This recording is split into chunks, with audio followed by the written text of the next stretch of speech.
Gay men are some of the most emotionally intelligent people on the planet and some of the most chronically self abandoning.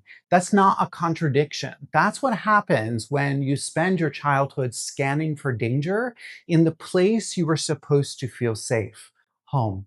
Aloha, I'm Malu, an overly opinionated yoga teacher of 20 years working with gay men. We're going to get into something real today, and if it lands for you, if you watch this and you think someone finally said it, I want you to like the video and subscribe because this channel exists for exactly this reason. The stuff that actually matters said plainly and for us. Let's start with the nervous system. You've heard of fight, flight, and freeze, but there's a fourth response that doesn't get nearly enough airtime: fawn.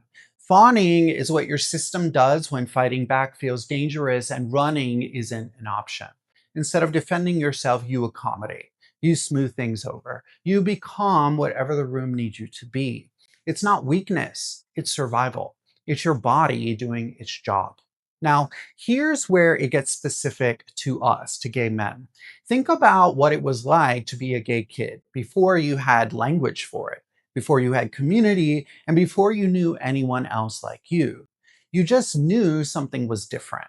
And you were watching constantly, watching your dad's face when something gay came on TV, watching your friends' reactions when someone got called a slur, watching the energy in the room at church.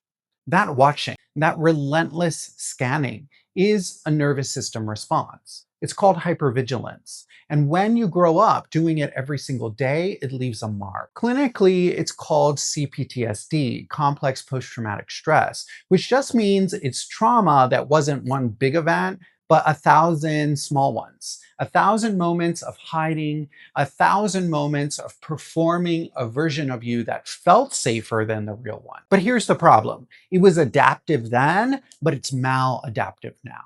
Because the kid who learned to fawn, he grew up and he brought those strategies with him. So now it looks like this. You overperform at work because being needed feels like being safe. You obsess over your body because being desired has always felt like the closest thing to being accepted.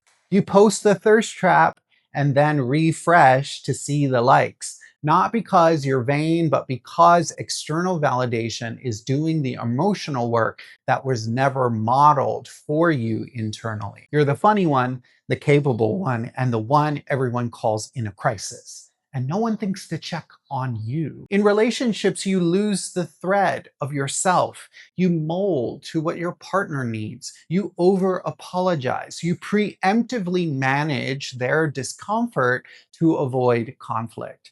And at the end of the day, when the vigilance gets too loud, sometimes you drink, scroll, disappear into sex, not because you're broken, but because your nervous system is exhausted and it needs relief. I want you to hear this clearly. None of that makes you weak. It makes you human. And it makes you a gay man who grew up in a world that wasn't built for you. And you learn to survive it brilliantly. But you don't have to keep surviving. You can start living differently. This is where yoga comes in. And I don't mean yoga as in flexibility or aesthetics. I mean yoga as a technology for your nervous system. Asana, the physical practice, teaches your body that it's okay to take up space, that you don't have to brace, that you can move and breathe and feel without the world ending. Pranayama, or breathing, is one of the fastest, most evidence-supported way to shift your nervous system out of threat mode into safe mode.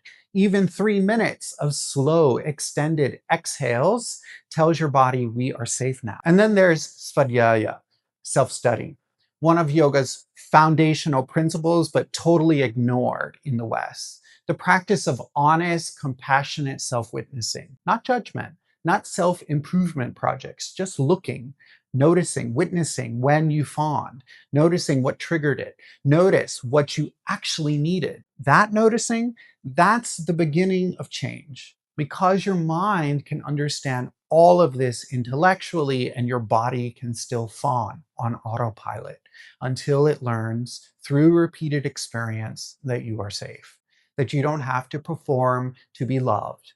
The body has to learn it. not just the brain. Now, I have two things I want to offer you. The first is a video I made on self-compassion meditation. I want you to go there right after this one, genuinely, because here's the thing. Gay men carry some of the harshest inner critics I've ever witnessed. And fawning outward and seeking validation from everyone else around us is often the flip side of offering ourselves none. Self compassion is how we begin to fill that gap ourselves. Not perfectly, not all at once, but the link is right there. Go ahead and watch after this. The second thing is a free course I put together called the Daily Release Practice. It's a short 7-minute daily practice of asana, pranayama, and awareness tools designed specifically for gay men who want the emotional stability without spending an hour on the mat every morning. It's free, it's yours. The link is in the description. Here's what I want you to take from this. You didn't people please because something was wrong with you. You did it because it worked. It kept you safe. It kept you in the room. And now you get to learn something new. Not because the old you was broken, but because you deserve to stop performing and start being. If this landed, like the video, it helps more people find it. Subscribe if you want more honest, nervous system grounded tools made specifically for us. There's a lot more here on this channel. Take a look around. I'll see you in the next one. Aloha.